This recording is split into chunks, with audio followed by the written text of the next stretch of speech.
বাস চড়া মানেই যুদ্ধ করা, লং জাম্প প্র্যাকটিস করা, দেহের অর্ধেক বাসের বাইরে রাখা, পায়ের উপর দাঁড়িয়ে থাকা, এই যন্ত্রণার যেন শেষ নেই। আর এরই মাঝে যখন কোনো যাত্রী দুজনের জায়গা দখল করে একাই বসে থাকে, তখন কারিবা মেজাজ গরম না হয়? তবে দেখুন, সেরকম একটি ঘটনা নিয়ে আমাদের এই কাহিনী। বাসে একদিন। সালাম আলাইকুম ভাইজান। ওয়ালাইকুম সালাম। ভাইজানের নাম কি? নাম দিয়ে কাম কি? না মানে জিগে আর কি।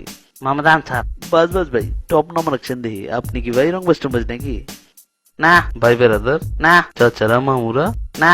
ভাইজানে কি বিয়ে করছেন? আর মিয়া পরিবার আবদান কেলা চেতেন কে? পেটে কি কিরমি আছে? থাকলে অসুবিধা কি? না মানে জিগে আর কি। সালা সম্মতি বিধে কেউ রংবাজ টংবাজ থাকবার পারে তো? নাই। ইমানে কোন? কইলাম তো মানে। কচম কইরা কোন? আরে হালা কইলাম তো কছম। তাহলে হলে সোজা বয়, হ্যাঁ তো ছড়াই বছর কে বাসটা মনে জন তোর বাপের সিধা বন হইলে ঠেঙ্গের নলা ভেঙ্গা বাচ্চা তোর হালাই দিমু। হালাই মাছে খারবার পারে না, হালাই চেগায় বসে সোজা।